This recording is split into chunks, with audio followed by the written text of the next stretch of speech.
bukan orang yang hidupnya enak dan segala macam. Tiap bulan beta yang dapat 20.000 dari beta papa, 10.000-nya untuk uang kos. 10.000 lu bayangkan, itu beta harus hidup dari 10.000 tambah dengan beras 10 kilo. Satu kali beta bapak ini datang dan pulang bagi beta bagian masak. Masak daging pencuri ini. Jadi sekali beta bapak datang, Leri saya heran, saya kasih kau ini 10.000 kos, kok ada daging babi di kafe? Aku entah bahwa ini Daging pencuri. ini. Jadi kadang-kadang orang bilang per RT ini ketemu bodoh ini sudah dia tuh saling berkata ya. Kan bisa mau curi galeri boy kan.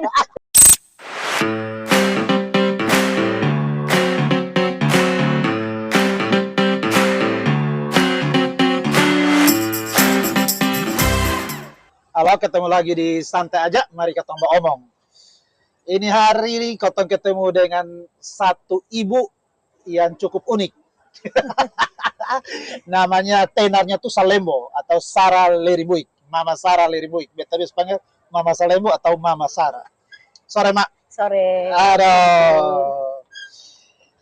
Sulama Sulama. Baku dapat. Son pernah baku dapat lah begini. Oke.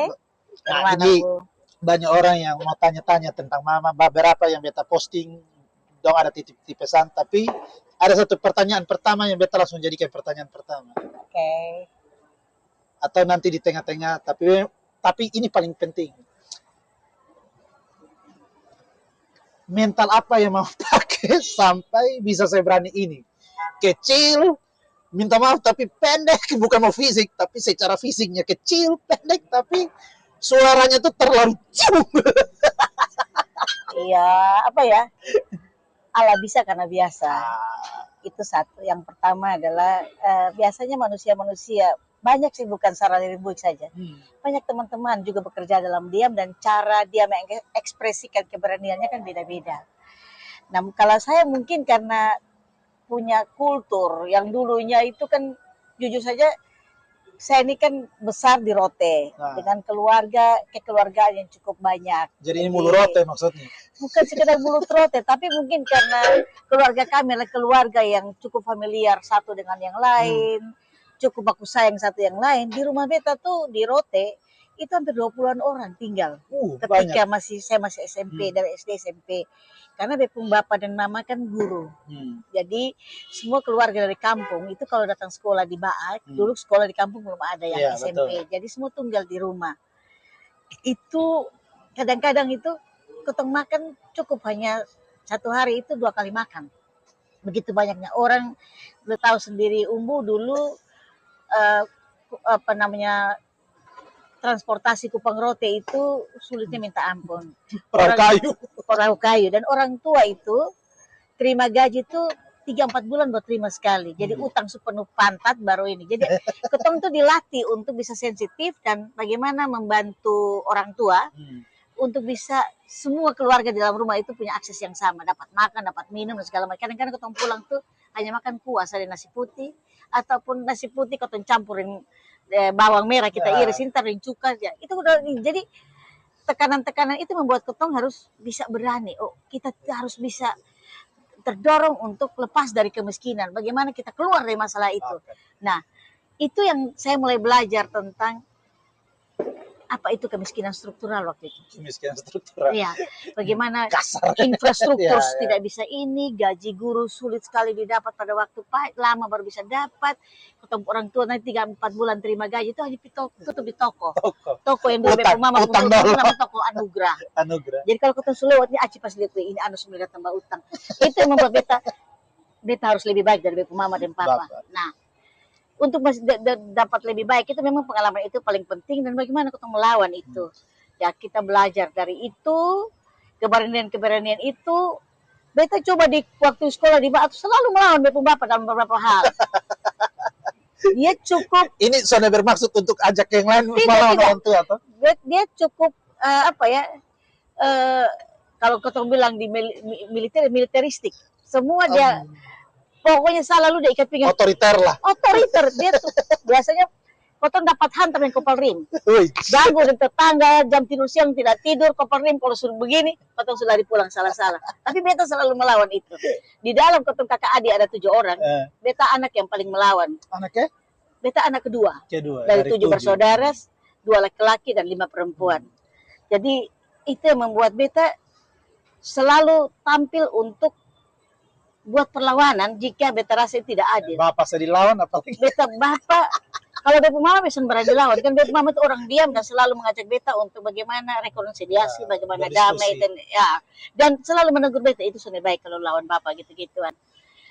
Jadi itu yang membuat beta pada situasi apapun, dulu beta kawan ini kayak Saleh Hussein, Ade Manoven, dulu sekda ini. Kau tuh berpukul tuh berguling sama kayak perempuan laki-laki, tanya nanti kalau Ade Manoven masih hidup lu bisa wawancara dia bagaimana itu. Dan apa ya, mungkin itu yang membangun mental beta untuk selalu melawan kalau beta rasa itu tidak cocok dengan cara pandang beta. Nah, Mak ini kan kalau Sonsal orang pertanian. Saya sarjana pertanian. Ceritanya ke mana sampai bisa jadi orang yang suka advokat begini? Dan itu cerita yang saya bilang tadi itu beruntun, dan ini tidak terjadi dalam satu hari umum. Jadi setelah saya lulus dari SMA saya di Kupang, karena SMA di Roti belum ada Kristen. Ya, saya masuk SMA 1 negeri. Saya tamat SMA 1, saya lulus sebenarnya tes di Satya Wacana. Nah, saya pingin dulu tuh elektronik. Masuk elektronik. Tapi Bepung Bapak sudah duit, dan Bepung Mama sudah duit, akhirnya bilang sudah lu diundang ke sini. Beta terima sah. Tes beta lulus di pertanian, karena beta kebetulan tamat dari IPA. Iya. Dulu masih ada pembagian jurusan situ, terus pertanian. Jadi beta ikut saja Fakultas Pertanian. Dan mungkin lu boleh tanya, umur di kampus itu yang paling beta pacan kampus, karena nakalnya suka osma orang. Itu yang osma mungkin lu bisa sekali-sekali tanya itu. Siapa? Muhammad Ansor orang ini, atau Pak Rektor Fred Benu, atau Kepala Dixon Baluk. Bagaimana dia merasakan waktu ospek, dan itu beta selalu membuat mereka terkesan sampai sekarang ini, macan kampus lewat. Ya, jadi beta masuk pertanian itu juga karena harapan beta untuk masuk elektronik sudah terjadi kan.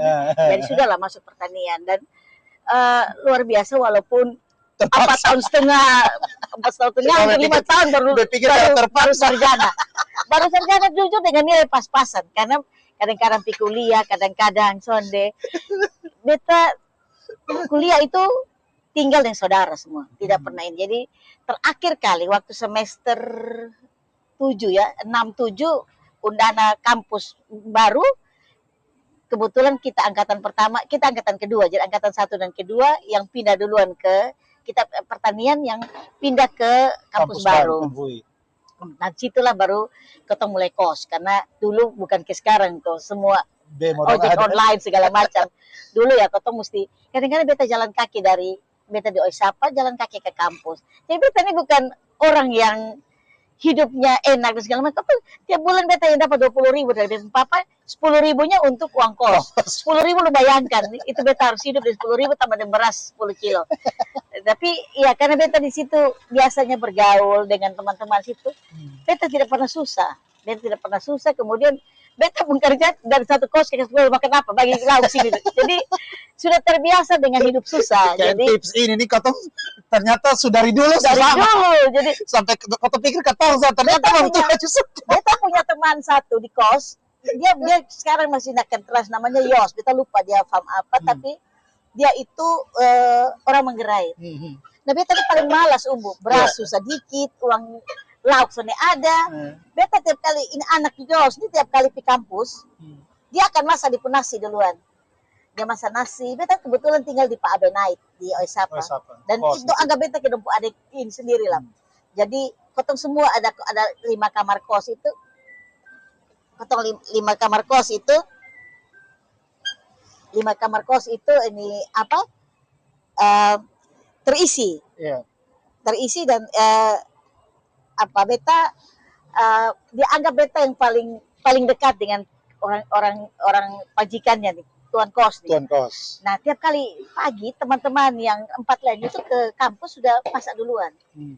Beta tidak masak, beta mulai ambil nasi kok makan sah. Kita ambil makan. Dia satu kali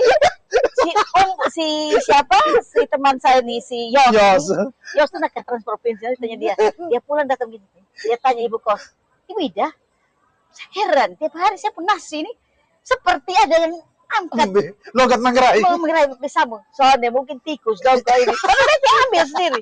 Ulang-ulang dan dia mungkin sudah tahu tapi dia sudah berani lah. Jadi satu kali baru ibu kos nih almarhum bilang, itu pasti leri ya. Jadi dia suka oh ini jangan harap kalau itu pasti leri. Jadi beta tiap kali pesan tapi beta ini kenyang terus. Kemudian kedua beta juga nakal bukan nakal yang sebenarnya karena duduk biasa duduk di dulu di Oisapa tuh ada deker di Deker. pertigaan. Nah situ anak-anak kalaupun tempat duduk ada kakak umbu sita segala macam. Tiap malam dia duduk di situ. Kalau kotong su lapar, su tinggal ke malam minggu itu, kotong mulai cari babi liar. Itu orang pembabi, bukan anak liar di kali Oisapa. Karena dulu masih pelihara sem pakai kandang, lepasan. Lepas ini kali Oisapa itu lah. Anak-anak yang nakal lompat langsung putar ini babi pun kepala mati pulang. Satu kali bapak bapak ini datang dan pulang bagian masak. Masak daging pencuri ini. Jadi sekali bapak datang, Leri saya heran, saya kasih kau ini 20.000, 10.000 kos, kok ada daging babi di kafe? Bapak entah bahwa ini Daging pencuri. ini. Jadi kadang-kadang orang pelapor RT ini ketika bodoh ini sudah dia tuh saling ketawa ya. Kan bisa mungkin curiga Leri boy gitu. Jadi Kalau mungkin curi babi. bukan mungkin curi babi. Nah, iya, jadi ya apa ya orang susah dulu susah. Yeah. Tapi ketemu kejahatan masih terlalu Survive lah kemudian iya, jadi. kemudian ketong apa namanya kalau ada teman-teman yang mengalami misalnya duka atau ada masalah atau ada saja tantangan yang mereka ketong saling pergi dukung. Di situ ketemu kos ketemu namanya kos rumah masa depan paling depan sebelah kiri ketemu rumah masa depan. Tiap kali ketemu di kampus itu Pak Fred Benu ya rektor ini dia suka bawa Vespa suka gonting orang betul ditanya mau bayar bemo pakai apa? Dia kotong GTO. Jadi kosong nyampaikan coba tanya dong. Atau ini Tony Basuki, dokter Tony Basuki. Dong, geser beta di belakang. Tiga orang. Ya, jadi termasuk Seth Malelak, Odipol, dong jalan lewat. Beta tidak pernah naik bemo. Karena uang bemo di mana? Uang 10.000. Beta harus kreatif ya. Jadi beta mesti tiap kali kuliah jam 7:30 kuliah jam 7 kan yang punya motor situ kan dong kali aja 20-an orang ya. Nah kalau beta keluar dari kamar kos mereka sudah jalan berarti besok mesti jalan kaki pelan-pelan lu bayangkan sampai kampus di dalam sana. Jadi itu memang cara bagaimana inovasi baru adalah memalang orang yang mau lewat dengan motor GTO di situ. Nah itu cerita-cerita di luar pada apa membangun mental yang lebih Tapi itu memang proses yang memang betul-betul apa yang buat mentalnya naik tuh karena itu. Karena beta tahu orang tua sudah mampu untuk menghidupi kotong 7 orang. Ada apa namanya keluarga begitu banyak. Bapak mama gaji itu loh mungkin terasa emosionalnya kasihan betul-betul jadi beta memahami bahwa baru ketemu waktu itu kuliah itu beta dan kakak nona kuliah pendeta jadi beta yakin bahwa beta tidak perlu terlalu berharap banyak dari orang tua yang penting kuliah yang penting ada makan saat ini sudah ada makan dari ibu kos ada apa di meja itu beta makan dan dong suka tahu di meja tiap hari karena beta yang jaga dompung 3 anak selalu jaga itu mungkin salah satu ciri naik ciri itu pun dia tinggal di Penfui tapi di kakak 2 beta yang urus jadi dong agak beta ke kakak besoknya lapar lah kalau beta di orang per rumah beta dilempar kemana-mana beta yakin bisa lapar karena beta pernah hidup susah hidup susah dan beta tahu bawa diri itu beta tahu bawa diri sehingga sana kesulitan untuk itu nah itu sebenarnya pengalaman hidup beta yang tinggal ke susah luar biasa yang membuat beta harus lawan beta tidak boleh susah seperti ke depan dia hidup sudah boleh susah seperti ini dan anak-anak tidak boleh mengalami hal yang seperti ini sehingga beta selalu berusaha apapun sehingga ketika sebelum tamat ada kegiatan-kegiatan bisa teman-teman dari NTT IDP ada kegiatan kita ikut paling tidak beta dapat sedikit-sedikit tutup uang kos beta boleh berjalan berpasir bata putar gitu-gituan nah itu yang jujur membuat beta tidak ada pilihan untuk harus berani keluar dari ini masalah-masalah yang paling tidak menurut beta berbagai kekurangan kemiskinan dan lain-lain. Setelah beta tamat beta langsung lamar. Dia pernah lamar di kantor Dolok. Dolok. Dan dulu dia pun kakak sepupu, dia dokter ahli jantung khusus untuk Dolok di Jakarta. Jadi dia bantu beta, dia minta sini. Tapi 2 hari bisa mau lah, karena bepung naluri sana cocok. passionnya sana cocok gitu. Bepung passion sana di situ. Ya akhirnya beta bilang sana, namanya dokter Ari. Beta panggil dia Bu Ari, Bu. Kayaknya bisa di situ, Bu, karena beta orang yang terlalu melawan dan passion beta tidak cocok. Akhirnya beta keluar. Nah, keluar bapak sudah pekerja baik-baik. Bapak biar saya sana kerja baik-baik, biar kerja yang gaji kecil, apa yang penting sesuai dengan isi hati. Nah, pas Alfa Omega buka. Jadi beta tamat Februari bulan September baby sudah 89. November 89 beta kerja dengan Alfa Omega. Beta 1 tahun lebih. Beta baru umur 1 tahun. Iya, beta kerja belum lahir tahu.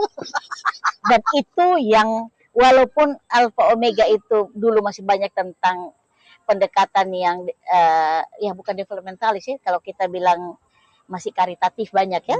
Tapi di dalam karitatif itu kita belajar banyak bagaimana memanusiakan manusia. Karena dia satu-satunya LSM yang ada di NTT waktu itu. Jadi ada almarhum Erwin Panjaitan dengan Galuh Sujatmoko yang selalu membangun ketong dengan pola pendekatan bagaimana memanusiakan orang. Dibantu oleh Pak Ica Frans yang selalu dorong ketong bahwa kemiskinan ini bukan takdir. Kemiskinan ini bukan takdir. Bukan takdir. Besu miskin jadi pasti bepo anak tujuh miskin enggak. Kemiskinan ini struktural. Ketong tidak bisa melihat bahwa ini takdir dan tidak melakukan apa-apa. Nah, ternyata kan dulu orang bilang orang tidak memahami tentang kemiskinan. Kenapa struktural? Karena semua kebijakan kemiskinan ini dibuat oleh kebijakan politik. Nah, siapa yang di politik? Orang-orang kadang-kadang tidak pernah miskin gitu loh. Jadi iya kan,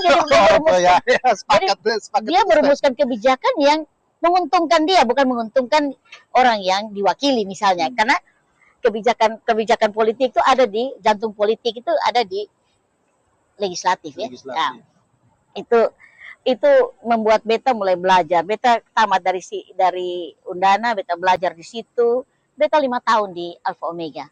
Nah, setelah di Alfa Omega 5 tahun, beta sudah dapat ilmu tentang itu semua. Bapak Ica ini dorong beta. Lu kayaknya lebih cocok di advokasi.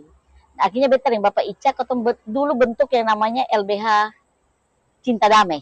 LBH Cinta Damai. Itu paling pertama LBH yang ada di NTT, yang ketuanya Tom Cloud. Dan itu waktu itu akhirnya kita rekrut Irma Hatu, kemudian Ibu Turi Atta, itu masih dan beta pengurus.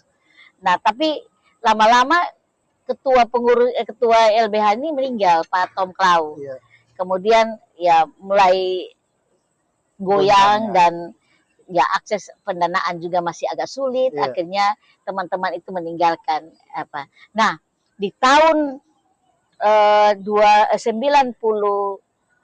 jadi 95 beta keluar dari Alfa Omega. 96 ada satu forum yang namanya dibentuk oleh Oxfam untuk kita mendiskusikan tentang masyarakat adat, tanah dan masyarakat adat. Pokoknya tentang bagaimana masyarakat sipil melihat tentang komunitas adat, komunitas marginal lainnya berhadapan dengan masalah-masalah di negara. Waktu itu kita diskusi dan akhirnya ada bentuk nama kelompok kerja. Salah satu kelompok kerja adalah kajian dan informasi. Dan kita pilih masuk itu. Itulah cikal bakal bentuk PR NTT ini. Gitu. Nah, bayangkan di tahun 96 beta pernah ditahan dengan kebetulan ada hamil besar. 95 kan 96. Beta hamil anak kedua. Galuh. Si Galang. Sorry. Gara-gara kita lagi advokasi tentang reformasi agraria. Undang-undang Pokok Agraria tahun 60 kita ingin merubah karena undang-undang itu sangat tidak mengakomodir masyarakat adat dan tanah-tanah masyarakat adat dan lain-lain. Dan ketika itu beta tuh kan jadi kayak focal point di sini seluruh Indonesia. Dan kami membuat pernyataan sikap tentang reformasi agraria. Lu tahu enggak? Orde Baru tahun 96, belum 98. Lu tahu nggak setelah kita buat itu pernyataan, beta sudah ditahan. Hamil berapa bulan tuh? Lah 2 bulan lah itu beta melahirkan Desember, 21 Desember. Kayaknya Agustus September gitu, Agustus September lah. Itu September, itu pas dekat hari agraria. Kemudian dulu menterinya namanya Sony Menko Polkam istilahnya toh. Sony siapa saya lupa. Dikasih surat ke seluruh Indonesia khususnya kantor Polkam di sini. Dulu nama apa ya kantor-kantor itu. Kemudian diperintahkan saya diperiksa. Ada satu pun teman NGO yang berani datang lihat saya. Jadi beta pun strategi ini kan ini baru pertama kena ditahan, pernah diintimidasi. Strategi beta muntah karena ada hamil. Akhirnya Bapak Ica Frans almarhum ini datang ke situ minta untuk keluarkan beta. Nah, itu membuat beta mulai berani. Tambah berani. Makin ditekan, makin hantam. Ya, beta bilang waktu itu bahwa ketong orang yang mau belajar tentang gerakan itu ibarat fair. Kalau injak sendiri dia melenting naik. Ya. Jadi lu jangan injak. Tapi kalau makin injak, ketong makin melenting. Jadi lu tekan, ketong makin naik. Jadi beta setelah dia bikin itu dia mulai wah ini kayaknya tantangannya enak nih gitu. Kayak ada rasa nyaman. Ini saya harus betul-betul terus melakukan ini karena pertama adalah ketemu orang-orang pun tanah bisa diselamatkan. Yang kedua adalah bahwa ini bipung hak nih. Ini wajar untuk beta melakukan advokasi ini. Beta mulai berani. Apalagi teman-teman dari Jakarta semua support semua. Jadi beta mulai melakukan yang satu hal yang paling kita lakukan pertama waktu itu adalah kasus-kasus konflik agraria. Salah satu tentang Celah Timur. Yang kedua tentang HTI. HTI ini yang 1.600 lebih hektar yang di TTS yang diambil oleh Bob Hasan. Itu luar biasa. Orang-orang tua yang punya tanah di TTS itu diintimidasi oleh tentara dengan cara dong tangkap ini orang tua kasih masuk di koramil baru siram air di lantai kamar mandi taruh di kacang ijo suruh mereka berlutut. Itu makin beta bilang anjir. Pasti dalam hati semakin makin. Ya semakin tapi lu tahu waktu itu kan bagaimana orang agraria yang sipil aja ketong dia itu ketakutan dulunya. Tapi berpikir wah ini harus terus dilawan. Nah kami melakukan itu, termasuk dengan kasus-kasus HTI di berbagai tempat, kasus di Kabupaten Kupang, kasus penanaman jati di wilayah masyarakat adat punya, semua ketong bikin, ketong advokasi. Kami mulai belajar advokasi itu bukan begini namanya. Bagaimana membangun kekuatan masyarakat adat itu bukan hal sederhana. Kami dulu bikin nama istilah kita diskusi gerilya. Dari satu kampung ke satu kampung kasih tahu bahwa ini Bosong Puntana orang rampas, Bosong mau tidak kita berjuang bersama. Jadi saya kumpul itu Laupon, Baki, pokoknya segala macam TTS sana ketemu kumpul untuk ini. Saya mulai belajar tentang bagaimana mendokumentasi kasus, menginvestigasi, dokumentasi untuk lihat titik lemah dan kekuatan proses perampasan tanah di sini. Yang tergerak saya makin kuat itu ketika mama-mama ikut berjuang. Berdiri depan, berjuang sama-sama. Itu kayak dan suntikan vitamin dan yang membuat beta tuh rasa terharu tuh. Mama datang tuh bawa dengan kayu api, bawa dengan pisang, bawa ini untuk masak bersama, makan bersama. Beta dengan waktu itu sama-sama dengan ketemu diskusi di laut, di laut TTS sana. Ketemu pakai motor, jalan dari sini sampai pakai motor. Beta dengan ama Miramang ini, ama yang gojek beta. Itu ketemu tak angkat dari motor, makanya jatuh 20 meter. Tapi apa kan Tuhan masih tolong masih pakai ketong. Banyak sekali intimidasi yang datang. Dong pakai polisi, pakai tentara. Tapi beta merasa bersyukur karena waktu itu sebelum ketemu masuk, jaringan ketemu sudah bangun dengan baik. Jadi teman-teman dulu yang satu-satunya lembaga yang cukup di ini adalah Komnas HAM. Teman-teman Komnas HAM, teman-teman YLBHI. Dulu itu kita merasa kita sedikit ya. Teman-teman LSM sedikit. Bagaimana kita sedikit ini bisa melawan negara yang cukup represif. Kompaklah kita. Jadi ada kasus kasih naik, kirim ke sana, kirim ke Jakarta buat tekanan gitu. Jadi langsung direspon. Blow up-nya ngeri. Ya, luar biasa. Dan itu yang membuat kami cukup berhasil dalam berbagai advokasi. Yang pertama misalnya Umbu, kasus di Cela Timur, itu perampasan tanah adat 1.600 lebih hektar juga untuk kepentingan Cela Timur. Dan itu kami sempat membuat pemetaan, peta tanah adat dari 13 suku. Kemudian kami bawa ke Bapeda, minta ditandatangani bahwa ini tanah adat tidak boleh intervensi, tidak boleh diganggu. Waktu itu Pemda, dalam hal ini Gubernur Pitalo, sudah minta membayar kepada tuan-tuan tanah. Salah satu namanya suku, saya lupa namanya suku itu, tapi sudah terima uang. Istilah komama lah. Atau? Bayar, ini bayar. Oh, bayar dengan perda yang dibangun oleh Iban Meda dulu, perda 2 tahun berapa ya, harga tanah Rp200 per meter persegi. Per meter persegi. Advokasi kita tuh tahun 96, 97. Lumayan juga. Nah waktu temukan seperti itu dan cara bayar apa segala macam kami dapat penuh masalah, advokasi kami dan kami bikin dalam bentuk tulisan, dibukukan. Kemudian kami menuntut demo ke kantor gubernur. Akhirnya Pak Pit waktu gubernur mengatakan bahwa mengembalikan tanah-tanah masyarakat adat dan dianggap Pemda kalah judi, uangnya nggak dikembalikan lagi. Itu kami sukses itu. Sukses itu. Itu satu. Kemudian juga di ini apa? Di Marmer di TTS. Itu juga saya dengan Ibu Aleta. Ibu Aleta paling pertama itu sebenarnya kami dari pihak. Jadi Steph Miramengi, almarhum siapa nih Abian Nak Buasa, itu semua yang duduk jaga diskusi dengan orang di kampung untuk melakukan itu.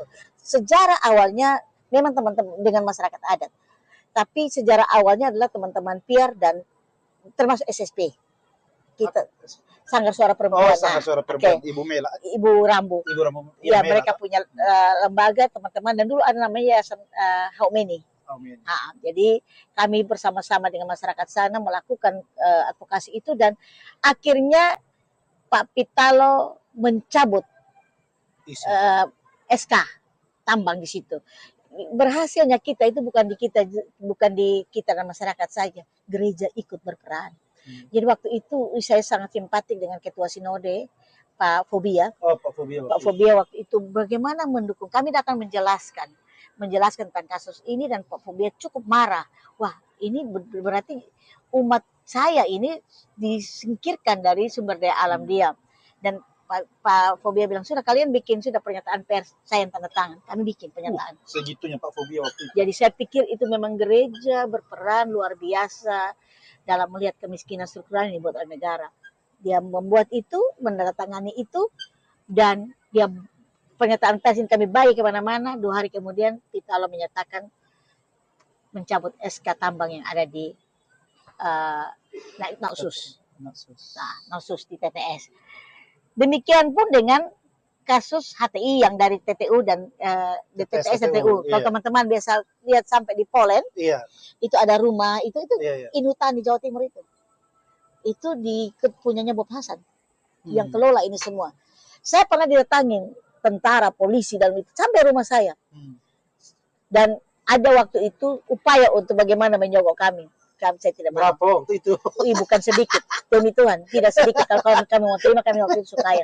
Tapi bayangan-bayangan yang ada adalah orang tua yang lagi berlutut di koramil di kamar mandi dengan kacang hijau, membuat ketong itu sonde berdaya apapun.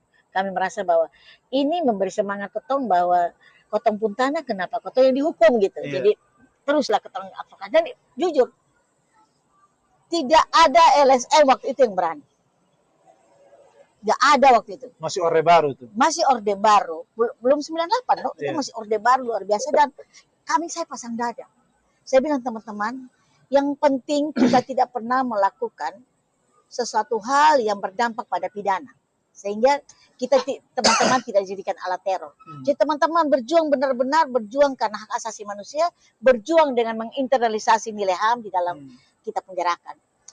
Kami bikin itu. Ya, saya teman-teman waktu itu di PIAR tuh ada Mateus Mesak, ada Darius Bedadaton, ada Steph Miramangi, ada Paul Sinla Eloy, banyak pasti teman-teman. cukup banyak yang ini. Kemudian kami waktu itu memang membangun jaringannya juga luar biasa. Teman-teman gereja Katolik, gereja Protestan, teman-teman Muslim, kami bangun kekuatan bersama dan kami dari satu tempat memberikan bukan edukasi tapi menyampaikan tentang kondisi saat ini ke tempat-tempat. Lu tahu enggak, beta pun satu kali Bapak Raja dari saya lupa TTU bagian kerajaan apa namanya di kerajaan saya lupa. Meomafo kok? Bukan Itu Meomafo. Dia arah Eban kok? Soane, dia bukan arah Eban. Aduh saya lupa. Tempatnya tuh suku Taoli nama apa ya? Itu sudah. Mereka punya raja yang datang minta bantuan kami untuk advokasi usir ini. Dibawa oleh YTM, Yayasan Timur Membangun. Iya. Mereka datang, lu tahu enggak, Bapak Raja itu kan tidak boleh keluar, punya mitos, enggak boleh keluar dari tanah di tempat tinggal mereka. Tapi dia datang hanya untuk, saya bilang, ini benar-benar ini Bapak tua mendorong kita ini untuk harus bekerja. Meomafo kok Biboki kok insana. Biboki tadi itu insana tuh. Biboki. Ini beta sir sekarang supaya. Jadi Biboki. dia datang, kemudian dia punya keluarga satu ada di agraria provinsi situ. Itu orang agraria tahu, datang dan marah. Kami bilang ini Bapak Raja tidak boleh keluar dari wilayah ini karena ini atau melanggar adat segala macam. Jadi saya langsung berdebat dengan dia, Bapak lebih baik keluar. Karena Bapak tuh yang cari kita, bukan kita yang cari dia. Dia marah, dia panggil polisi datang. Kami pun kantor di sini dekat saya lupa ini jalan nih. Tapi dekat Pak VBL punya rumah nih. Sebelah di bawah. Kami kos di situ di salah satu rumah di situ. Dia datang dan dia panggil polisi datang. Polisi bilang kami sudah melanggar aturan dan ini aturan adat yang kami langgar. Saya bilang aturan adat yang kami langgar, kenapa kau yang datang urus di sini? Jadi itu pertama kami mulai melakukan perlawanan dengan aparat dan ini. Saya beranikan diri dan saya teman-teman, jujur saya bukan orang hukum, saya ini orang pertanian, tapi teman-teman di samping kiri kanan saya selalu memberikan pencerahan hukum buat saya. Lu harus omong begini, advokat gini. Jadi beta ini belajar hukum dari otodidak yang ini. Orang kan heran, ini orang pertanian, pertanian itu. Ya karena pengalaman dan tantangan yang harus beta hadapi. Pak Ica bilang sama begini beta, Larry, lu bukan orang pertanian, lu orang hukum. Tapi mau kasih ingat selalu, Ica Frans bilang, tantangan adalah kesempatan untuk melayani, bukan lu lari. Jadi beta, itu kata-kata. Jadi beta tantangan adalah kesempatan untuk melayani, bukan lari. Jadi beta rasa ini bahasa ini selalu untuk buat beta melakukan hal yang harus beta lakukan bagi teman-teman yang mengalami ketidakadilan seperti itu. Jadi satu kali ketemu buat kegiatan di ada hotel Cendana, ini ada hotel satu di Lasiana situ. Jadi ketemu supaya kita, karena modalnya diskusi gerilya dan supaya tentara polisi itu tidak datang, karena ada masyarakat yang takut begitu. Kita tengah-tengah diskusi ada tentara satu di sudah pensiun, dia pasti tahu dengan ada beberapa polisi masih ada. Mereka ikut datang ini masyarakat sudah takut. Saya tanya, dari mana kalian?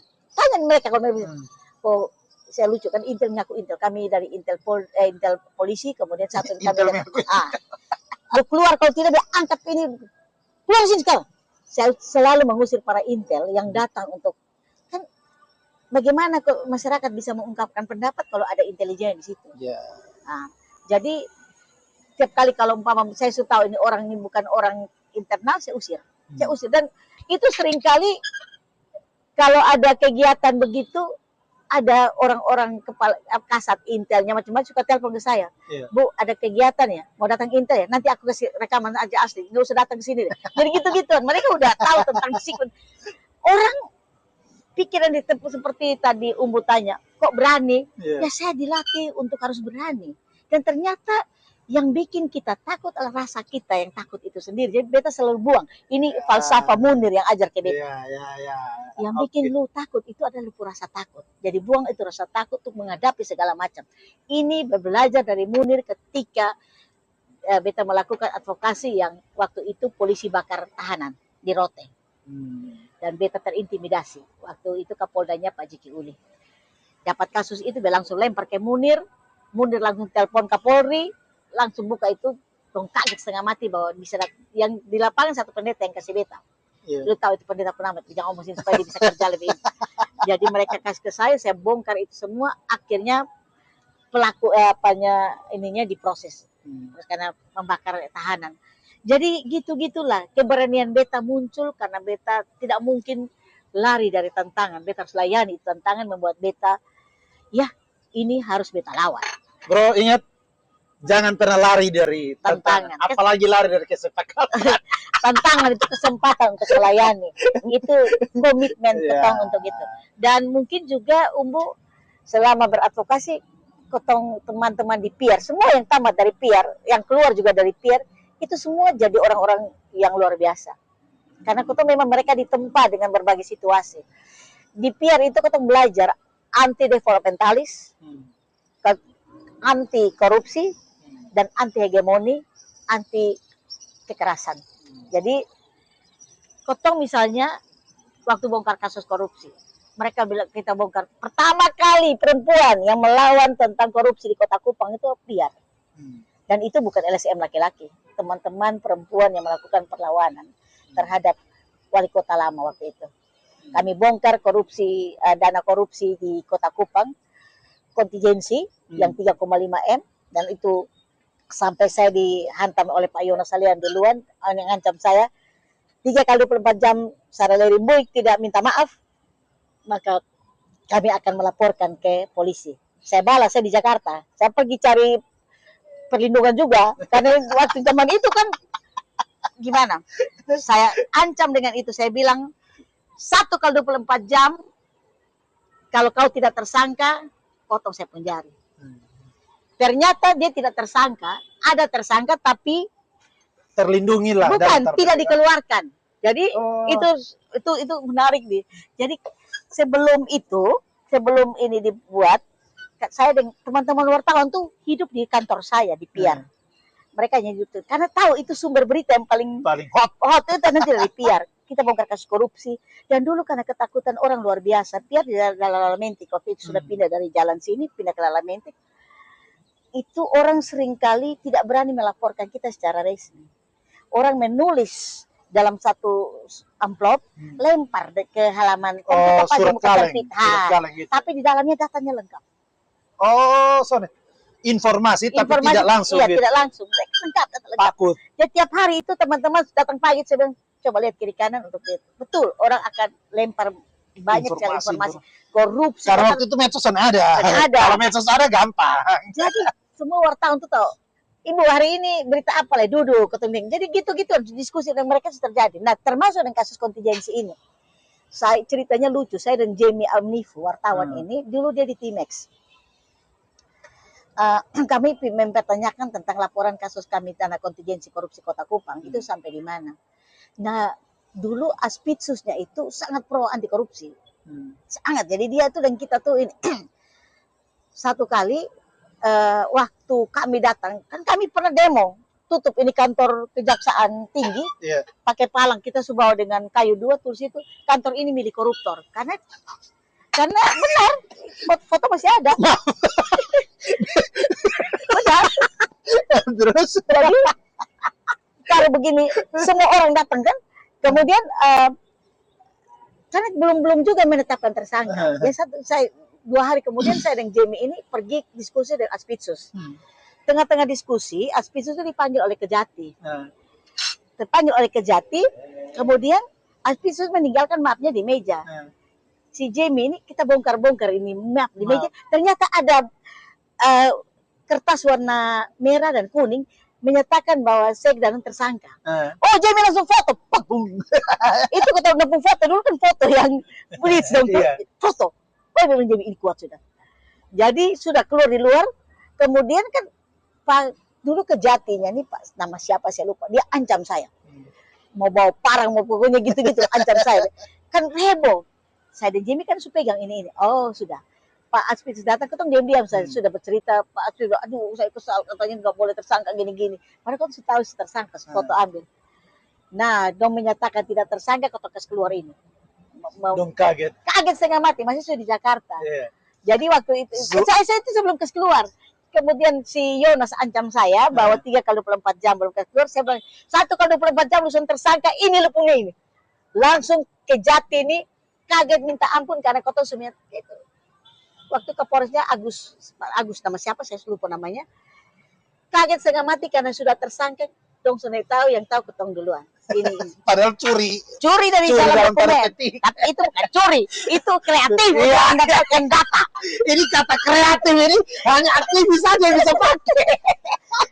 Untuk mendapatkan data itu kami dapat. Akhirnya mereka juga ketakutan kan bahwa ini sudah tersangka. Oh, saya lapor lagi, saya bawa ke Jaksa Agung. Saya sama Darius dulu masih juga di Piar. Kami bawa ke Jaksa Agung. Bagaimana saya mau dikriminalisasi? Dan memang saya dikriminalisasi. Mereka melaporkan saya dengan pencemaran nama baik 310. Yang dampingi saya karena memang teman-teman dulu tidak ada perlawanan yang luar biasa. Saya tidak sombong waktu itu. Setiap saat ada orangnya dan setiap orang ada waktunya biasanya. Jadi saya waktu itu dikriminalisasi, kemudian Pak Todong di sana membentuk pengacara. Saya didampingi 20-an orang pengacara dari LBHI di Jakarta. Untuk datang periksa saya di sini. Ya, saya dipanggil periksa oleh polisi di Polres ini. Kemudian teman-teman waktu itu saya ikut periksa. Mereka dampingi saya periksa setelah pulang. Saya dengar SBY mau datang. Oh, SBY presiden atau Menko? Sudah presiden, semua presiden. 2014 baru dia ini toh. Dia 2004 sampai 2009. Nah itu 2015. Dari 2004 itu dia datang. Itu waktu acara di Alor nih, bencana Alor. Oh, bencana Alor ya. Nah dia mau datang dengan Andi Malaranggeng. Andi Malaranggeng ini teman baik saya. Orang baik dan dulunya dia di Kemitraan. Kemitraan ini salah satu funding yang biasa bantu teman-teman NGO untuk anti korupsi dan segala macam lah. Saya tahu Pak Andi mau datang, saya WA Pak Andi, saya terancam dikriminalisasi. Saya telepon. Saya dikriminalisasi karena melaporkan. Sebenarnya saya ini kan hanya menjalankan impresnya presiden. Saya yang pakai itu bahasa itu karena waktu itu SBY yang pertama kali impres dua kan bahwa anti korupsi goyangnya itu loh. Pak Andi bilang begini. Masuknya itu. Pak Andi bilang, "Ler, nanti gini, aku mau ke Kupang. Ke Alor, mampir di Kupang, aku cari kamu ya. Pokoknya kami udah setting ya. Sudah. Oke. Tidak usah saya buka rahasia settingnya di sini. Jadi waktu tanggal itu bulan Desember, kalau tidak salah 14 Desember atau saya lagi mendampingi Mbak Suci ada datang Paweham. Kami Piar melakukan Paweham karena 10 Desember itu hari HAM. Jadi setelah Mbak Suci pulang itu Pak SBY pun datang. Jadi Pak SBY dong di bandara itu kami udah setting Pak. Akhir 2004.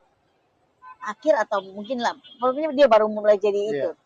Si siapa telepon saya Pak Andi, saya bilang Pak Andi bilang nanti saya telepon kau, saya suruh nanti ke Polres yang cari kau karena ke Polres yang mau mentersangkakan saya.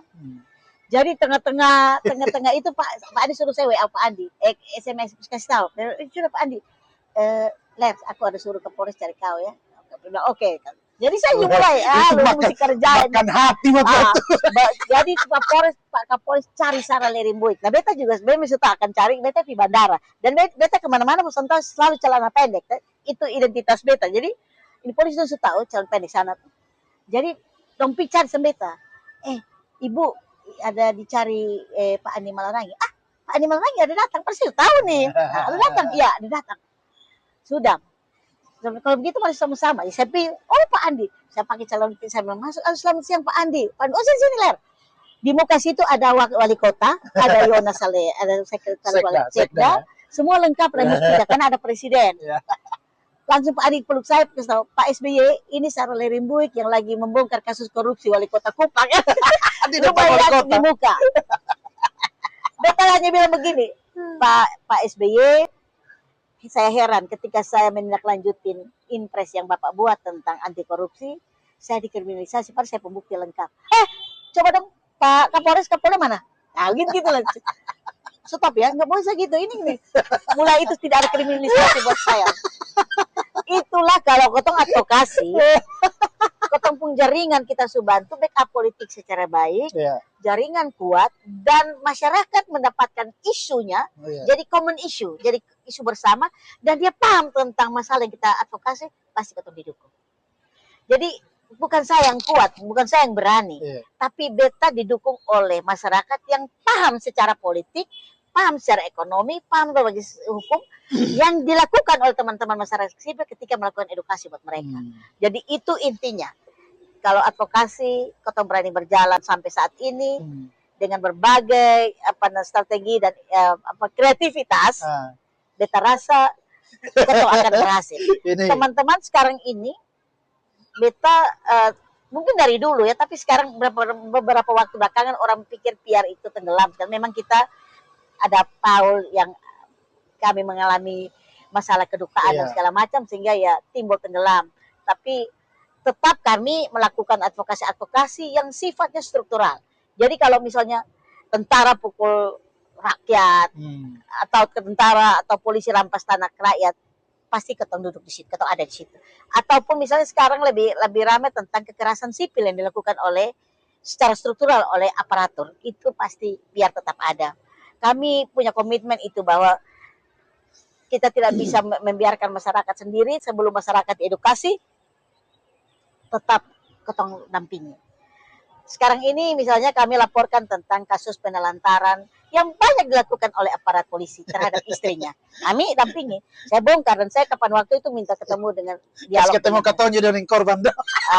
Itu boleh. Dan saya kan kata bisa podcast juga. Bisa. Korbannya gini teman-teman.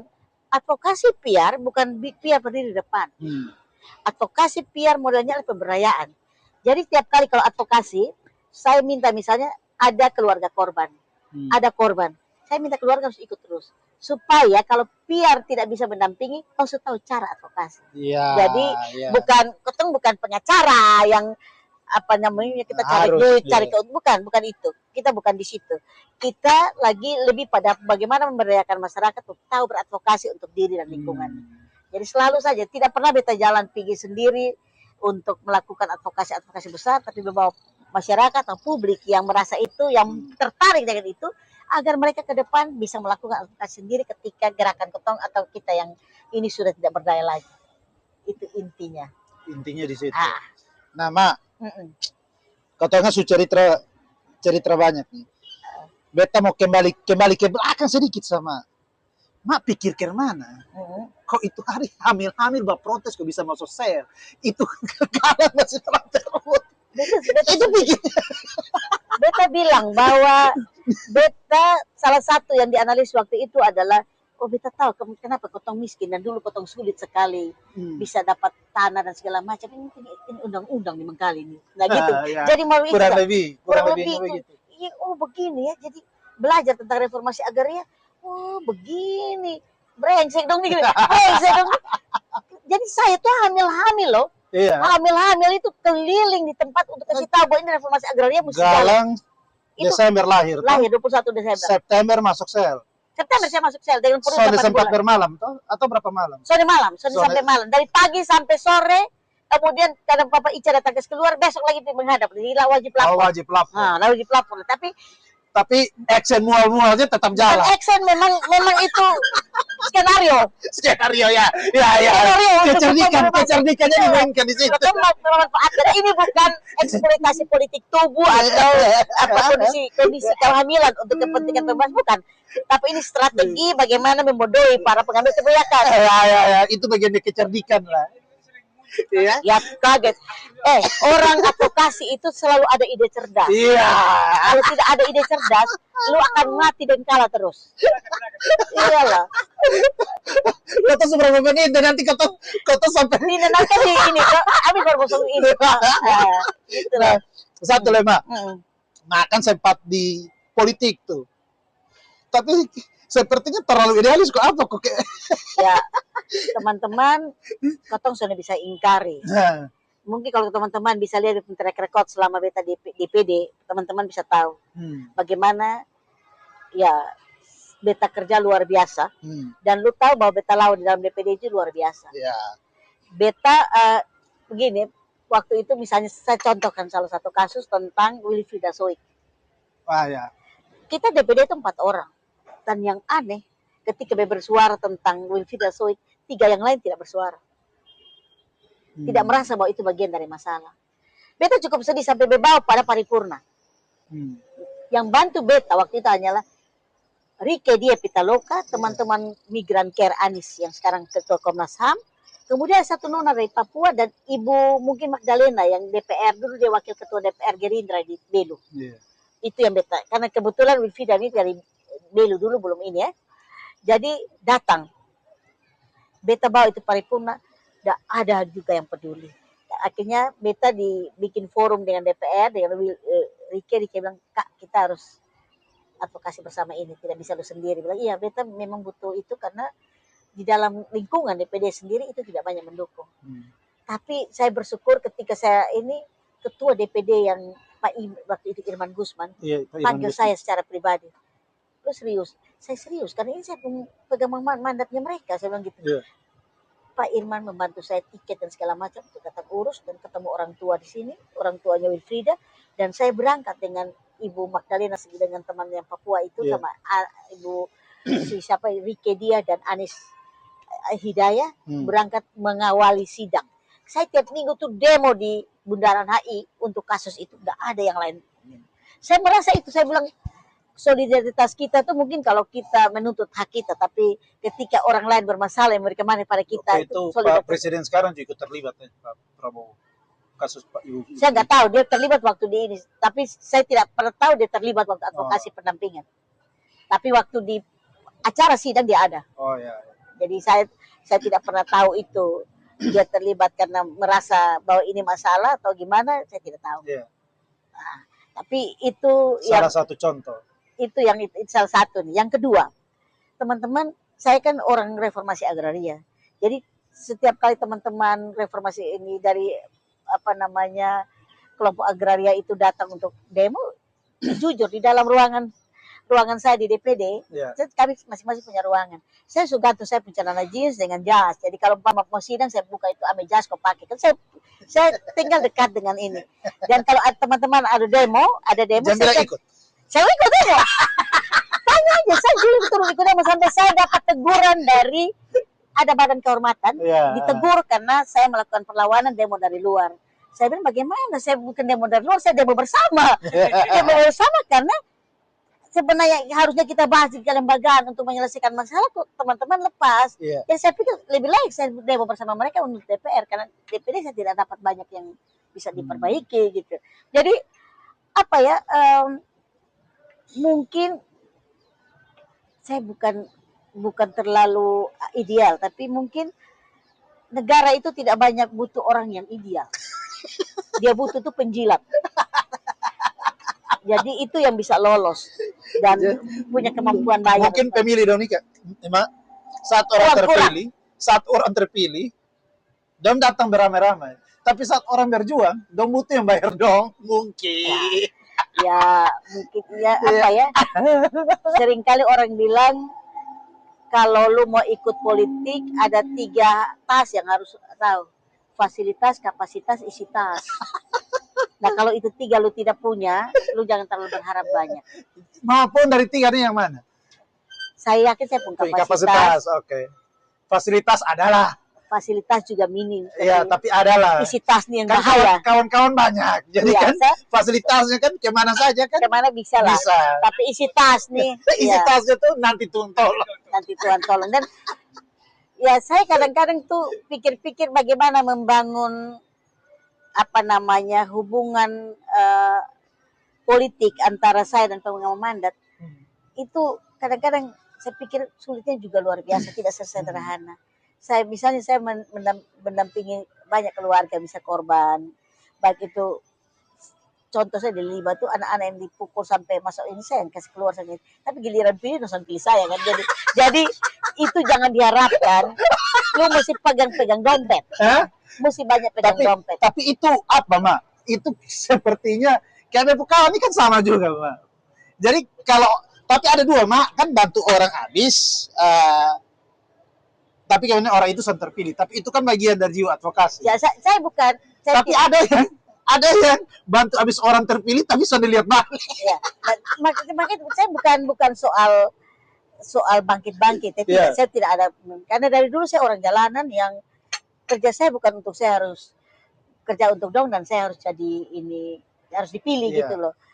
Saya dipilih apa tidak, saya pikir kalau ada kasus, ada masalah dengan masyarakat, saya pun tingkai tuntutan batin, weh lu diam kok, lu diam kok. Nah itu yang saya bisa beta.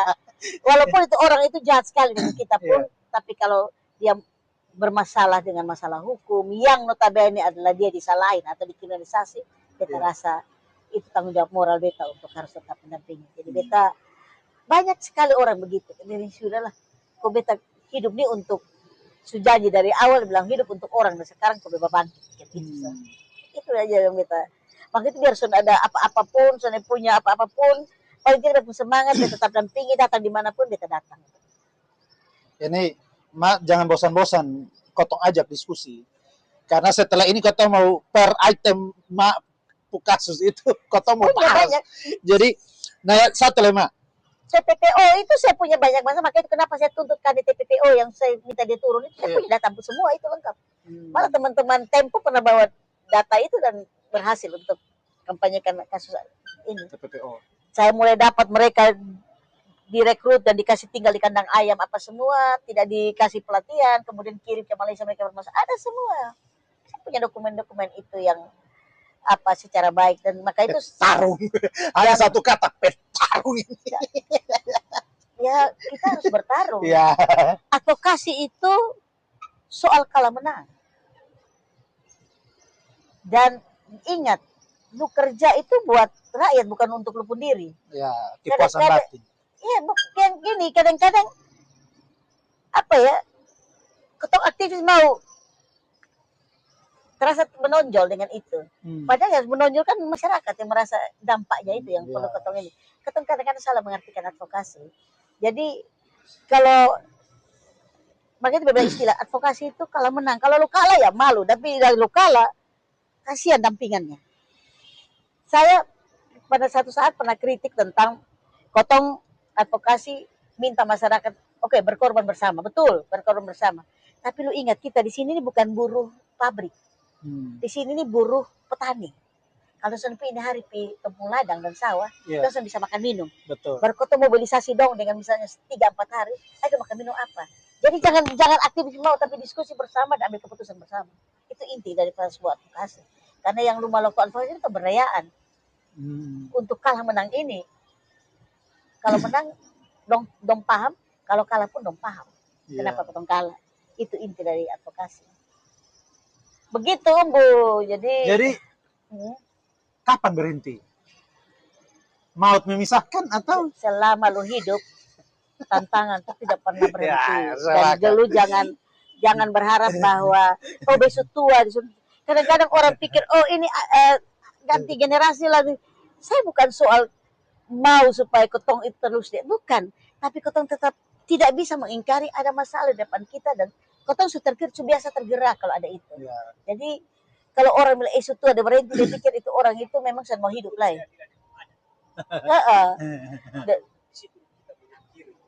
Dan ya memang yang kita mau rebut itu keadilan bagi semua, bukan keadilan. Dan yang kita bilang setara dan adil, bukan sekedar orang saya bisa banyak orang kritik. Kita berjuang damai. Apa damai berjuang damai kosong adil? Yang lu mau rebut apa? Mau damai saya, tapi biar keadilan tidak perlu ada. Damai dan adil, bukan damai saja. Orang berjuang dengan damai, tapi menghasilkan keadilan. Bukan yang setara. Ya, dan setara. Setara itu antara perempuan, laki, tua, miskin. Ini. Jadi jangan itu yang orang bilang perjuangan inklusivitas. Sarjana pertanian, mengerti hukum. Sepotong-sepotong, tapi semangat. Sepotong-sepotong tapi saling nyambung. Tapi yang paling inti adalah lu bangun. Yang penting adalah lu harus bangun rasa percaya diri bahwa lu tidak sendiri melakukan itu dan pasti Tuhan tolong untuk buka jalan buat lu. Beta selama ini tentang hukum, jujur saya. Tapi beta ketika orang omong, ini beta pula buka ini. Ini beta mulai cari sudah ini. Jadi belajar itu tidak perlu bukan harus sekolah dan belajar. Lu tua tuh belajar dari masyarakat lebih banyak informasi, lebih banyak ilmu yang kau dapat. Satu lagi, Mak. 2029 masih mau maju DPD kok? Aduh. Itu pertanyaan. Atau isi tas masih kurang. Itu pertanyaan yang beta kayaknya tidak berani menyatakan itu. Karena beta kembali lihat kalau ada misalnya, karena misalnya kalau umbu yang masuk untuk ganti beta misalnya, ya bisa aja. Dan artinya bahwa umbu paham tentang Perjuangan, nilai perjuangan. perjuangan dan secara kontekstual memahami itu secara baik. Itu penting. Di sini ada siap juga. Itu secara baik. Dan ya dimanapun kotong berada, itulah perjuangan. Jangan hanya tunggu.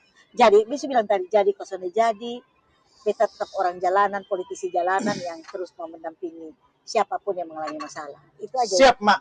Tetap semangat, Mak. Semangat. Terima kasih untuk bincang-bincang sore ini, Mama Salembo. Terlalu semangat, Terlalu semangat. Saya punya beberapa edisi, saya akan bagi-bagikan kasus kalau kalian mau tentang perjuangan selama PR dari tahun 96 sampai saat ini. Berarti, harus, Mak. Kotong per edisi nanti. Iya, walaupun kita dalam konteks finansial, tidak, tapi ketemu semangat tetap ada untuk melakukan. Siap. Itu. Kotong saya pernah takut dan tidak pernah mau mundur. Mak, sebelum kotong tutup, tolong pesan untuk adik-adik atau saudara yang juga mungkin lagi berjuang atau pengen berjuang. Silahkan. Ya, advokasi ini bukan soal rasa. Artinya begini teman-teman, kadang-kadang kotong advokasi melakukan itu karena rasa. Oh, ini bepung adik, bepung kakak, kotong jangan bikin. Kalau orang lain yang lakukan, kotong lawan.